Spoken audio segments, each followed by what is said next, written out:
अगर तुम उस वक्त मुस्कुरा रहे हो जब तुम पूरी तरह से टूट चुके हो, यकीन कर लो दोस्तों कि दुनिया की कोई ताकत अब तुम्हें तोड़ नहीं सकती। तो चलते हैं दोस्तों हम अपने YouTube चैनल के अगले वीडियो की ओर। इसमें ये क्वेश्चन है कंपाउंड इंटरेस्ट का। ये कंपाउंड इंटरेस्ट का जो क्वेश्चन है आरआरबी एनटीपीसी के एग्जाम में, प्रीवियस ईयर मेंस के एग्जाम में आए हुए हैं। तो देखते हैं ये क्वेश्चन क्या कहता है। वर्षा चक्रवृद्धि ब्याज की दर पर, वर्षा चक्रवृद्धि ब्याज की दर पर 5% वार्षिक ब्याज की दर से 9,000 रुपया उधार लेता है। 2 वर्ष का कंपाउंड इंटरेस्ट क्या होगा, हमें पूछा जा रहा है। आपको बस एग्जाम में ये पढ़ना है, 5% पढ़ना है, 2 वर्ष पढ़ना है। चक्रवृद्धि ब्याज पूछ रहा है, क्या पूछ रहा है, सीआई के मतलब चक्रवृद्धि ब्याज होता है। तो आपको चक्रवृद्धि ब्याज पढ़ रहा है 5 साल 2%, 5% 2 साल, मतलब 5+5, 5 × 5/100, इट मीन्स 10 + 0.25%, 10 + 25/100%। ये निकालना हमें, किसका निकालना है, 9,000 का। किसका, 9,000 का निकालना है। 9,000 रुपया है, 9,000 का निकालना है हमें इतना। तो ये हमारा कंपाउंड इंटरेस्ट आएगा 9,000 का 10%, ये आ जाएगा हमारा 900 रुपया। और 9,000 का 25/100%, ये हमारा आ जाएगा 22.5 रुपया। आप इसको कैलकुलेट करिएगा तो आपका आएगा 22.5। इसको ऐड कर दीजिए 900, 22.5 रुपया। दोस्तों इतना ही टाइम लगता है एग्जाम में आप जब क्वेश्चन सॉल्व करते हो। आप अगर मेथड से क्वेश्चन सॉल्व करने लगे, जो कंपाउंड इंटरेस्ट के फॉर्मूला है, तो अगर मल्टीप्लाई करने लगे तो आपका एग्जाम में 3 क्वेश्चन छूट जाएगा। इसके बदले अगर ये कॉन्सेप्ट यूज करते हैं तो आप महज 10 से 15 सेकंड के अंदर क्वेश्चन को पढ़ते हुए क्वेश्चन को करके ले जाइएगा, ये मेरा वादा है। तो चलते हैं नेक्स्ट क्वेश्चन की ओर दोस्तों। तो चलते हैं नेक्स्ट क्वेश्चन की ओर। मेरा क्वेश्चन कहता है, एक बैंक पहले 5500 रुपया तक की राशि पर 4% का तथा उसके आगे की राशि पर 6% का वार्षिक साधारण ब्याज प्रदान करता है। वार्षिक साधारण ब्याज प्रदान करता है, क्या करता है, साधारण ब्याज प्रदान करता है। यदि समीर 13,250 रुपया बैंक में 2 वर्ष के लिए जमा करता है तो उसका वार्षिक ब्याज कितना होगा। तो उसका वार्षिक ब्याज कितना होगा। दोस्तों साधारण ब्याज कह रहा क्वेश्चन। साधारण ब्याज क्वेश्चन में हमारा राशि जो है 13,250 रुपया है। 13,250 रुपया है। तो हमारा जो क्वेश्चन है 13,250 रुपया का, देखिए 6% है साधारण ब्याज 2 वर्ष के लिए, मतलब 1 वर्ष के लिए 6%, 2 वर्ष के लिए 12%, मतलब इसका 12%, 10% और 2% निकालना है। 10% 1,325 रुपया, 10% 1,325 रुपया। और आपका 2% जो आएगा, आपका आएगा कितना, आप 2% भी निकाल सकते हैं। 2% आपका आ जाएगा 132.5। 132 का दुगुना 164 प्लस 265 होगा, 265। ये हुआ जब 6 वर्ष के लिए। क्वेश्चन कहता है 5500 रुपया की राशि 4% की दर से 2 वर्ष के लिए कम लेता है। तो अगर एक वर्ष के लिए 4%, तो 2 वर्ष के लिए 8%। कम कितना लेता है, तो 55 से 100 रुपया पर वो राशि कम लेता है। कितना कम लेता है, 1 साल में 4% और 2 साल में 8%। 5500 का 8%, 5500 का 8% जो होता है वो होता है 8×5=40, 4, 8×5=40, 440 होता है। तो इससे हम 5500 का 8% जो होता है, या हम क्वेश्चन को दूसरे तरीके से भी ले सकते हैं। ये 6% से कितना परसेंट, 4% कम है, 2%। 1 साल में 2% कम, तो 2 साल में कितना परसेंट कम, 4% कम हो जाएगा। 2% में 2 साल में कितना परसेंट कम, 4% कम, क्योंकि 1 साल में 6 से 4 मतलब 2% कम, तो 2 साल में आपका 4% कम। तो 5500 का 4% 220 रुपया होता है। तो 220 रुपया ये माइनस कर देना है। और 220 रुपया माइनस करने के बाद आपका यहाँ 45 और यह 1325, 1325 45, ये आपका आंसर जो है 1370 आता है। बस दोस्तों इतना ही एग्जाम में आपका टाइम लगेगा, जो महज 10 से 20 सेकंड का टाइम है। अगर आप कॉन्सेप्ट पर चलते हैं, अगर मेरे कॉन्सेप्ट पर चलते हैं तो एग्जाम में आप जल्दी सा क्वेश्चन सॉल्व करिएगा। अगर आप चक्रवृद्धि ब्याज का फॉर्मूला लगा करके फिर डिफरेंस निकालिएगा तो यकीन मानिए 3 मिनट का समय लगेगा, और ये मेरा कॉन्सेप्ट आपको महज 30 सेकंड के अंदर क्वेश्चन सॉल्व करवा रहा है। चलते हैं अगले क्वेश्चन की ओर।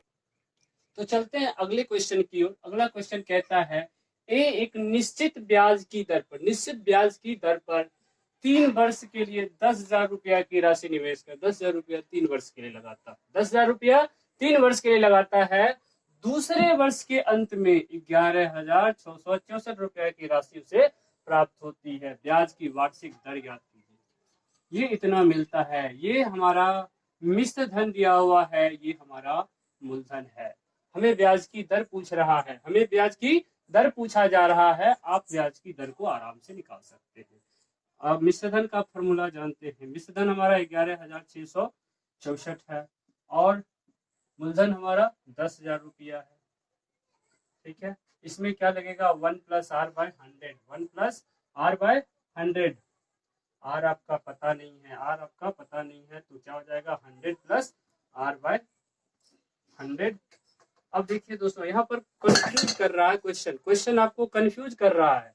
क्वेश्चन कह रहा है 3 वर्ष, क्वेश्चन कह रहा है 3 वर्ष के लिए, लेकिन हाँ ध्यान दीजिएगा, लेकिन निकाल कितना पर रहा है 2 वर्ष के अंत में। आपको 2 वर्ष लेना है, 3 वर्ष देख करके कंफ्यूज मत होइएगा, ये आपको 2 वर्ष लेना है। तो देखा जाए तो ये 100 का स्क्वायर है, ये आपका लगभग 108, 64 है, 8 का स्क्वायर है, ये 108 का स्क्वायर लगता है, और ये 100 का स्क्वायर लगता है। तो इस तरीके से आप पता कर सकते हैं कि आपका आंसर क्या होगा। इन दोनों इक्वेशन को कंपेयर करने पर 100 से कंपेयर होता है। 108 = 100 + r, मतलब r आपका 8% आता है, r आपका 8% आता है। दोस्तों अगर आप चाहें इस क्वेश्चन को डिजिट सम के भी कॉन्सेप्ट से बना सकते हैं। डिजिट सम का कॉन्सेप्ट कहता है इसका 6 × 4 = 10, 10 × 6 = 16, 1 × 17, 1 × 18, मतलब डिजिट सम क्या हो गया 9। मतलब मेरा जो आंसर होगा उसका डिजिट सम 9 होता है। तो इसका डिजिट सम हो गया 1, और इसका डिजिट सम जो हो जाएगा आपका, इसका डिजिट सम 1 है तो इसके डिजिट सम से कोई मतलब नहीं, इसका डिजिट सम 1, और ये हो गया 100 + r। अब हम इस कॉन्सेप्ट पर चलते हैं। r का वैल्यू क्या रखें कि उसका डिजिट सम 9 आ जाए। r का वैल्यू क्या रखें कि इसका डिजिट सम 9 आ जाए। तो r का वैल्यू अगर हम 2 रखते हैं, 102, मतलब 3 का स्क्वायर 9, इसका डिजिट सम 9, तो r का वैल्यू 2% भी रख सकते हैं। अगर r का वैल्यू हम 5 रखते हैं तो 100 + 5, 105, 5 × 1 = 6, 6 का स्क्वायर 36, इसका भी डिजिट सम 9 है, मतलब 5% भी रख सकते हैं। 100 + 8, 8 × 1 = 9, 9 का स्क्वायर 81, 9 का स्क्वायर 81, और 81, 8 का डिजिट सम 9। तो दोस्तों आपका, अगर आप कॉन्सेप्ट के लेवल पर इतने क्लियर हैं कि आप ऐसा भी सोच सकते हैं तो आप डिजिट सम अप्लाई करिए, अदरवाइज मेरा पहले वाला कॉन्सेप्ट यूज कर सकते हैं। डिजिट सम के कॉन्सेप्ट में यहाँ देख रहे हैं हमारा 3 आंसर आ रहा है, 2, 5 और 8, लेकिन ऑप्शन में 2, 5 है ही नहीं, तो 8 आंसर हो जाएगा। तो चलते हैं दोस्तों नेक्स्ट क्वेश्चन की ओर। नेक्स्ट क्वेश्चन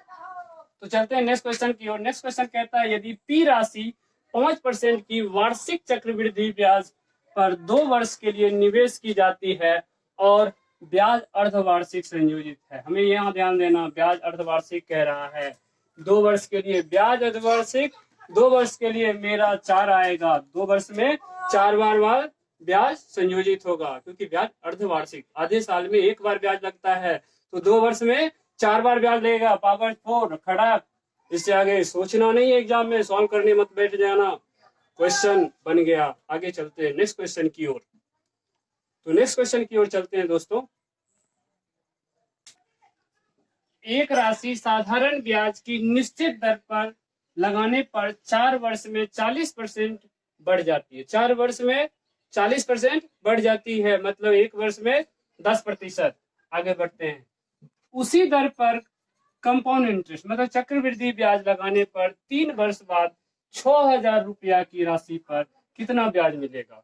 कौन सा ब्याज मिलेगा? चक्रवृद्धि ब्याज। कौन सी ब्याज की बात कर रहा है? चक्रवृद्धि ब्याज। कितना मिलेगा?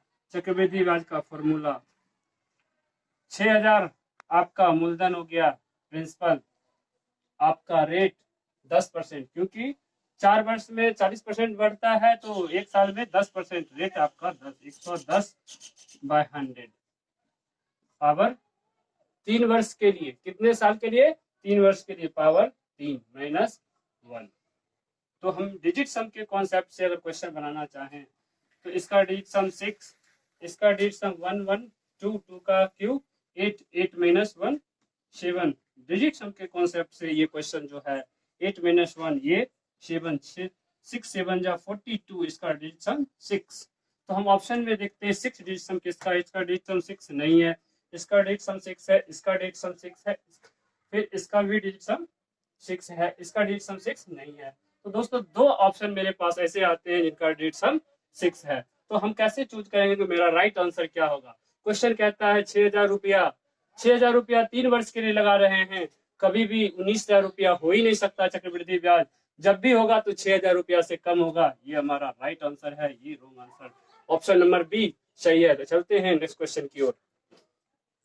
तो क्वेश्चन कहता है के जो है 2 वर्ष के लिए 20% की वार्षिक चक्रवृद्धि ब्याज की दर पर पी रुपया उधार लेता। मतलब ये प्रिंसिपल हो गया, पी क्या हो गया? प्रिंसिपल हो गया। ब्याज की दर की राशि क्या होगी? अगर 5280 रुपया है तो ब्याज की दर की राशि क्या है? 5280 रुपया। मेरे पास ब्याज दिया गया है, ब्याज मतलब चक्रवृद्धि ब्याज दिया गया है, चक्रवृद्धि ब्याज दिया गया है, हमें दर पूछ रहा है। तो हम क्वेश्चन में दर भी दिया हुआ है, क्या है दर? 20% 2 वर्ष के लिए, 20% 2 वर्ष के लिए हमको प्रिंसिपल पूछा जा रहा है। तो 120/100 का स्क्वायर माइनस 1 हमें प्रिंसिपल निकालना होगा। तो जो हमारा प्रिंसिपल है, हमारा जो चक्रवृद्धि ब्याज है उसका जो डिजिट सम है उसका डिजिट सम 6 है, क्योंकि 8199 खत्म होगा तो ये 6 बच जाएगा, इसका डिजिट सम 6 है। और हमारे आंसर का जो डिजिट सम है उसको चेक कर लेते हैं। 1 2 3 3 का स्क्वायर 9 9 माइनस 1 8, मतलब ये p इंटू 8 आएगा। अब हमारा p का वैल्यू क्या रहना चाहिए ताकि 8 से मल्टीप्लाई करने पर डिजिट सम हमारा आ जाए 6। तो 1 2 का डिजिट सम 3 आता है, 1 1 का डिजिट सम 2 आता है, इसका डिजिट सम आपका 8 आता है और इसका डिजिट सम आपका 5 आता है। तो चेक करते हैं 3 रख करके, ये 3 रखने पर 3 इंटू 8 24 और 24 का डिजिट सम 6, ये आंसर हो सकता है। फिर आगे चलते हैं 2 रखते हैं तो आ जाता है 8 इंटू 2 16, इसका डिजिट सम होता है 7, ये आंसर नहीं होगा। और यहाँ पर है 8, यहाँ पर है 8 और यहाँ पर जो 8 है इसका जो वैल्यू है डिजिट सम 8 इंटू 8, ये आपका आता है 64, इसका डिजिट सम है 1, ये भी हमारा आंसर नहीं हो सकता है। तो ये भी हमारा आंसर नहीं हो सकता है क्योंकि ये 5 आता है, 8 5 जा 40 और 4 डिजिट सम, यहाँ पर डिजिट सम 6 आनी है हमारा। डिजिट सम से भी हम ऑप्शन चेक कर सकते हैं। दोस्तों इस तरह से मैंने बताया कि चक्रवृद्धि ब्याज के क्वेश्चन को कैसे आप चक्रवृद्धि ब्याज के कॉन्सेप्ट से ना बना करके हमारे एक बेहतरीन कॉन्सेप्ट से बना करके आप एग्जाम में अपने कंपटीटर को मात दे सकते हैं। कंप्यूटर को मात ही देना होता है। आप 20 सेकंड में बनाओ, कंप्यूटर आपका 1 मिनट में लगाएगा, आप आगे हो जाओगे। हमें कंप्यूटर से एक कदम आगे चलना है।